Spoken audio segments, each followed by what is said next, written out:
Mm-hmm. It looks loose, isn't it? Yeah, it's out. Okay. Pull the joist back some. There you go. It's out.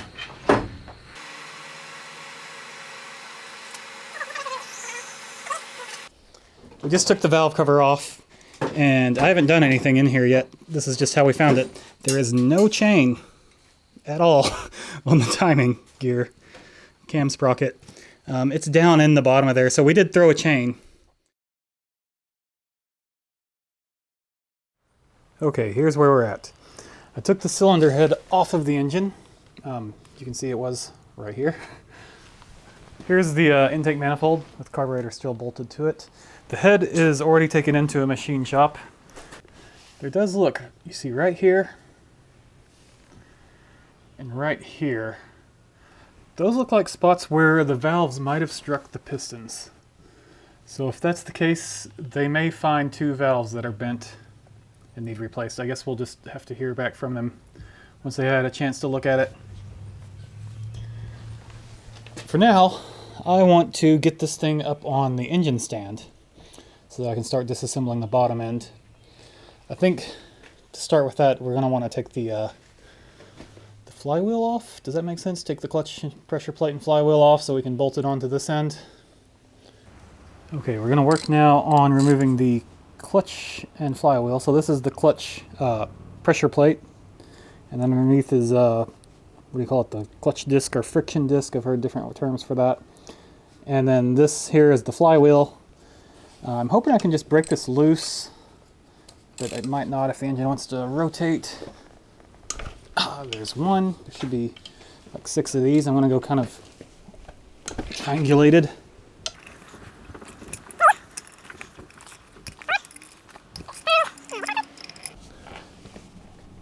Six. Okay, now we can just loosen all of those completely.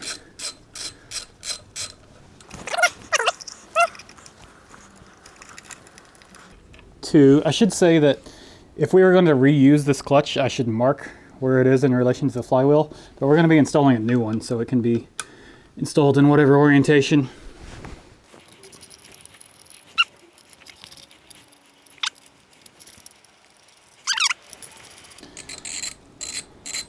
Is the whole thing going to fall off, or is it just going to sit there? It's just sitting there for the moment. So it should, here we go. Come on, you can do it. There's still some like alignment dowels that's holding it in place. There's one right here, and right here. There's probably one on the bottom too. There we go. Okay. So if you've never seen how a clutch works, this is the flywheel. This is just, you know, mechanically connected to the crankshaft. It spins whatever speed the engine is spinning. This bolts on top of it, so it's attached by bolts, so it spins at the same speed as the flywheel. But this is what we call the friction disc or the clutch disc. It's inside there, and it kind of free floats. So it's attached by these splines to the input shaft of the transmission. And so this spins at whatever speed the transmission spins. This, the pressure plate, bolts on top of that. I'm going to take it out of the way for now just because it's hard to hold everything up, but that disc would be under here, and this bolts on top of it. And this is a big spring. So when your foot is off of the clutch pedal, this spring is pressing that plate against the flywheel up inside there, and it forces the transmission to spin at the same speed as the engine. When you press the clutch pedal, it presses with what they call a throwout bearing. You can see there's sort of a clean spot right here. That's where the throwout bearing touches these fingers, and all these fingers are the springs. So when you push the clutch pedal, it pushes in on these springs and releases the pressure on the disc. And then you're able to let the transmission spin at a separate rate from the engine. So these two parts are trashed now. I'm not probably actually going to trash them just yet until we're done with the project. I'll just set them aside somewhere. And now we're to the flywheel, which is this bit. So what size? It's not going to be a 12. That's way bigger than a 12. Might be like a 17. Not 17, let's try 19. 19's the one. It is unlikely I'm going to be able to break these while the engine's spinning. You see the problem here, I can't rotate it because when I try to turn the bolt, I just turn the whole engine. So we need to find a way to lock the engine in place while we're doing this. I'm sure people have different ways of doing this. What I've always done is just try to wedge something against, so these are the teeth that the starter rides on. If we can wedge something in those teeth against part of the block, then it won't be able to spin. Maybe like that. The second part is that these bolts are probably really tight. It's going to take some muscle. Okay, I've come up with something that works. I'll try to show it to you. It's not that easy to do. It's going to be even less easy to show. But to start, I've got the screwdriver jammed up. It's caught in between the teeth of the starter gear and this alignment dowel up here. It's actually wedged in there really well at this point. I don't think I can actually get it back out until I remove the flywheel. But that's okay, because that's what we're going for. So on the flywheel itself, we've got these 6 bolts in here. I've already broken these 2 loose. We're going to start on this one right here. So I've got a big ratchet on it.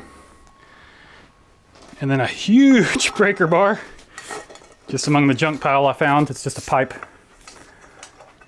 So then I need to put 1 foot on the motor mount over here so that I don't tip the whole motor over. And then pull, and there we go. That's 3 done, 3 more to go.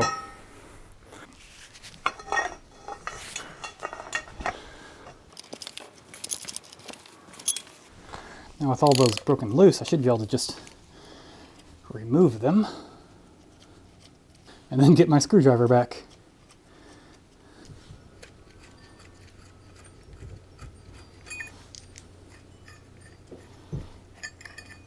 So there's my 6 flywheel bolts. I don't know what you call this little plate, but we'll set that with the bolts.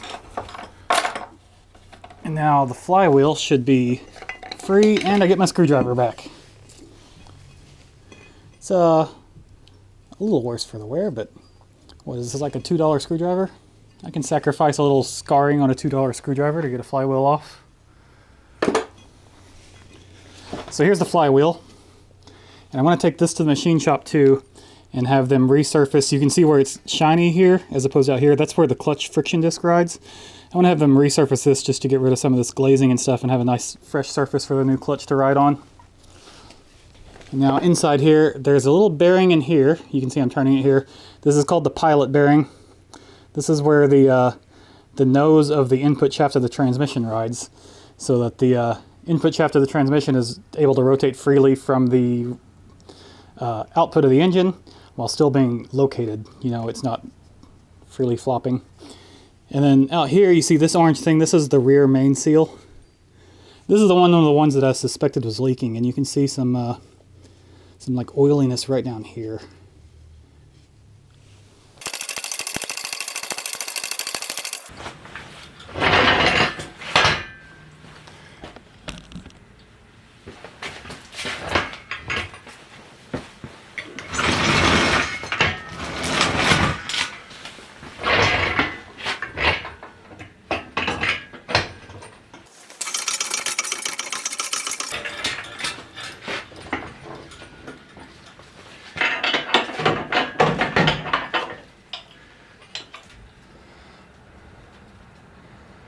That's kind of scary.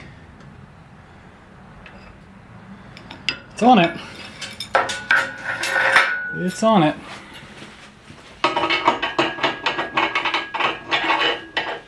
So, chains can release. We're on the stand.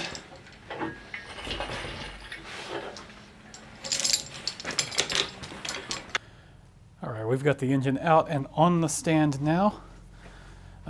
This thing's kind of scary actually, because it's a lot of weight, and this isn't even a big engine. People who use these things all the time are probably laughing at me for saying this, but it seems like it's a lot of weight being held out, sort of leveraged against 4 bolts here, but it works.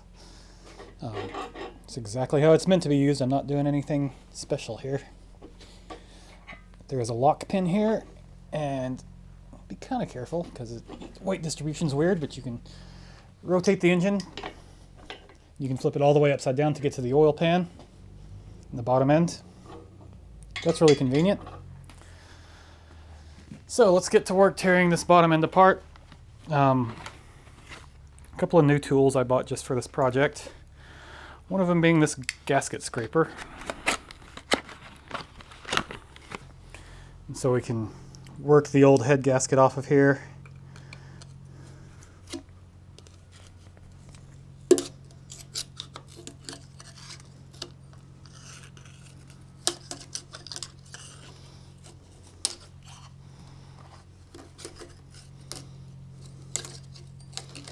There we go.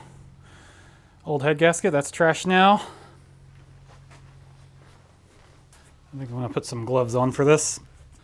So now what I want to do is we're going to take the distributor and the alternator off, and that's going to take this belt off too. I'm going to take the fan off. We probably want to take, so this would be the water pump. We probably want to take this balancer pulley off? I'm not sure. We'll think about that in a minute. Let's get the distributor and the alternator first.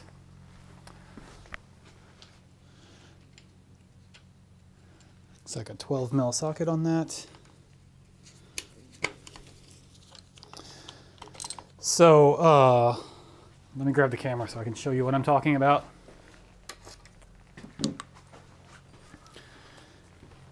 As I'm taking this off, I want to be able to put the distributor back in eventually, correctly aligned. So this is the cap, and it rotates, and where it's facing determines which cylinder gets sparked. So that needs to be rotated correctly. So right now I have it set on piston 1, top dead center, and you can verify that on the timing marks down here.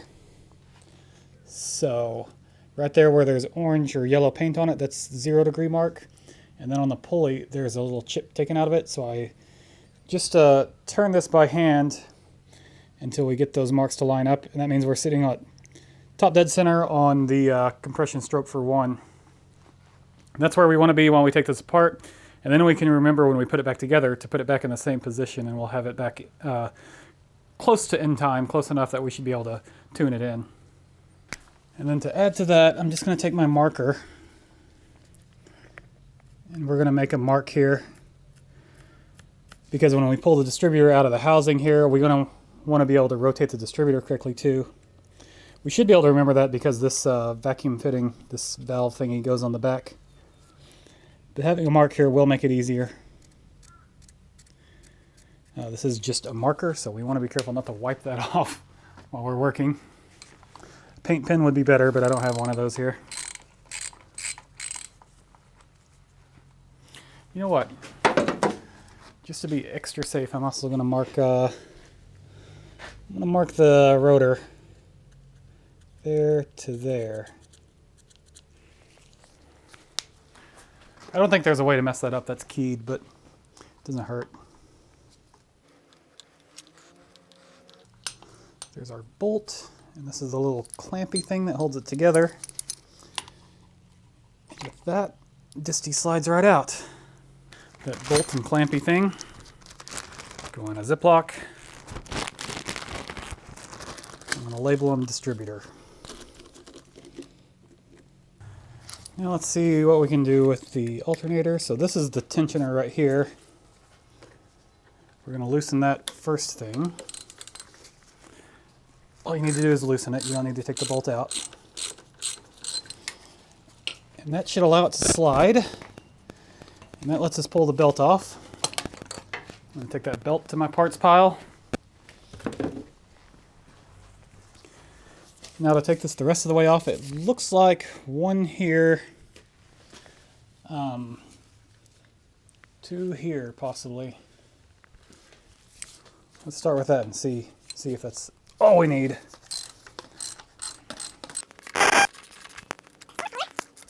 And there's the alternator. And of course we're going to bag them and label them. I'll go ahead and take this lower rad hose off now.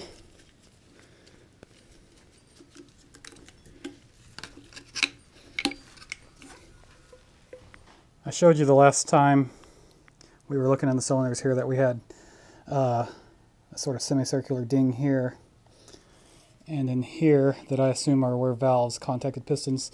I noticed there's another one here. So there's probably 3 valves that contacted.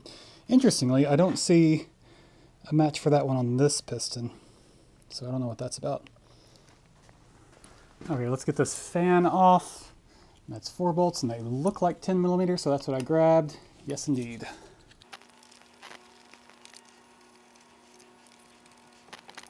Okay, there's those 4 bolts and this plate. And then does the fan just slip off after that? So now can we take maybe a little screwdriver and a hammer and just tappy tap that off?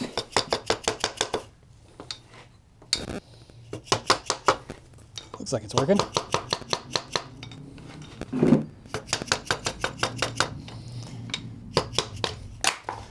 There's the fan. And this, what do you call this, a pulley? This is off too now. Set those in my parts pile.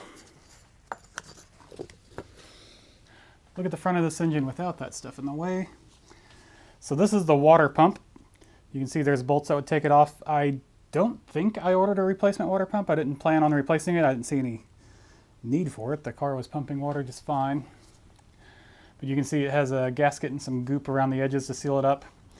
This is the pulley on the front of the crankshaft. So right through this axis here is the rotational axis of the crankshaft. When the crank turns, it turns this pulley, which via that belt we had earlier, turns the pulley that was up here.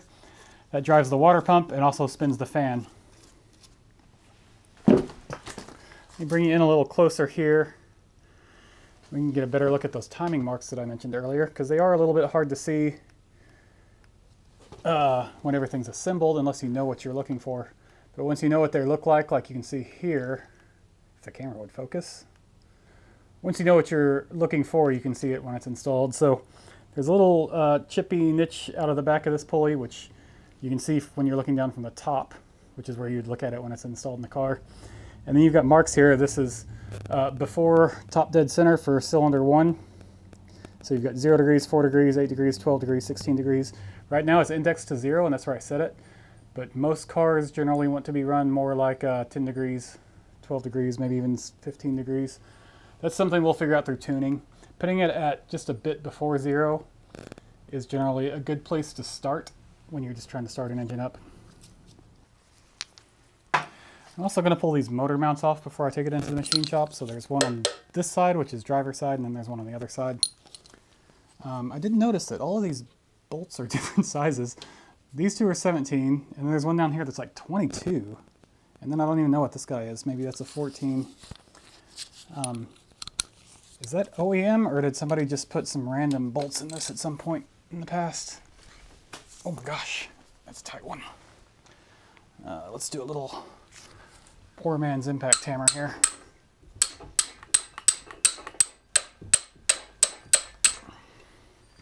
Maybe not.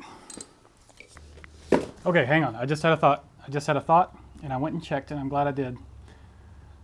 We don't need to take it off here. We need to take it off here. Here's the replacement part. It's just this bit.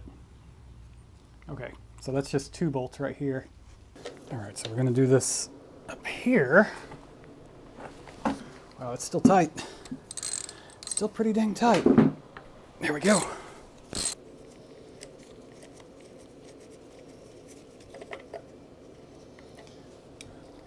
And this is labeled front left hand. I don't know what front means in this context because there's no front or rear, but. And then this one's got front right FRH. You know, maybe front means that this is the side of the mount that faces front of the vehicle. That would make sense. Okay, this part I'm afraid is about to get messy. So I want to take the oil pan off. The oil pan itself is messy. Like, it's really gross. I'm going to have to clean it while I have it off, but I'm also worried that we're going to spill oil everywhere once I do this. So I've got a cardboard box here. I'm going to try to catch spills in if it starts spilling. And I've had this engine resting this way. This is why I didn't want to tip it upside down earlier when I was showing the stand. I've had it resting this way, so hopefully most of the oil is already drained into the pan.